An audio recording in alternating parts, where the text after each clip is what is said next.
Hello everyone. Today I'm going to read a book. It's called Joy.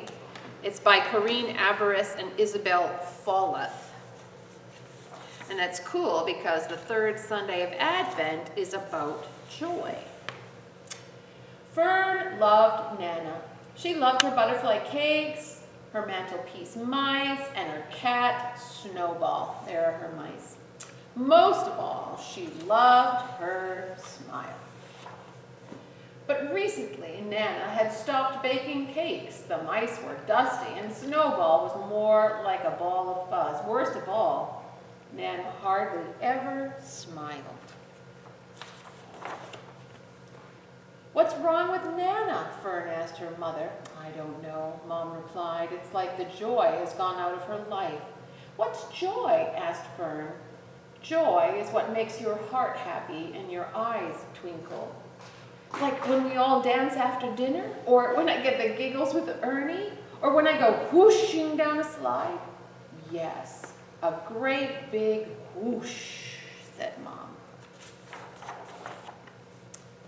Nana deserved some whoosh, thought Fern, and if the joy had gone out of Nana's life, then she would bring it back. But where would Fern find it, and how could she carry it to Nana?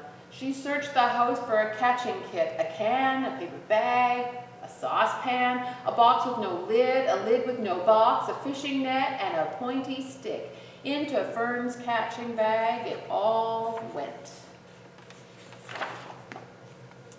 That afternoon, Fern and her mother set off for the park. There would be plenty of joy there. No one would mind if she borrowed some for Nana. A puppy bounded toward Fern, its floppy ears flying up and down. Bounce, bounce, bounce. Fern giggled. Oh, she felt the whoosh of joy. She tried to catch the bounce, but the bounce would go in the box. On the swing, a baby chuckled each time her daddy tickled her feet. Tickle, tickle, chuckle, chuckle. Fern chuckled too. She felt the whoosh of joy. She tried to catch the chuckles, then she tried to catch the tickles, but neither the chuckles nor the tickles would go in the can.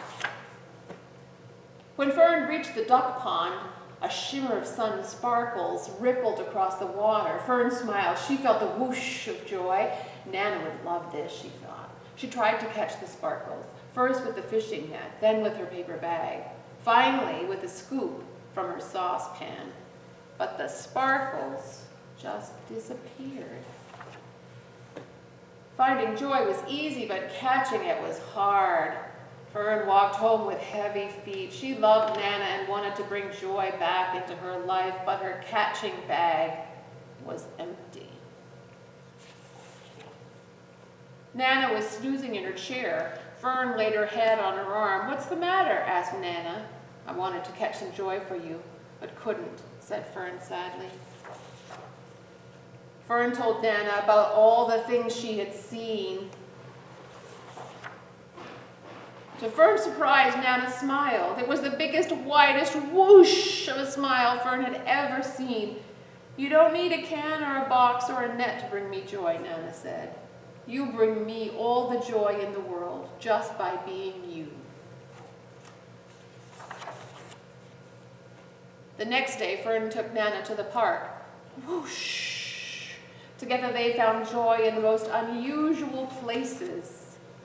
And this time, Fern's catching bag was full to the brim with Nana's delicious butterfly cakes. Thank you for joining me for this wonderful story called Joy. If you look below this video, you will see a link. Just click it and you will find activities that Darcy has put together to go with this book. I hope you'll join me next time. Bye.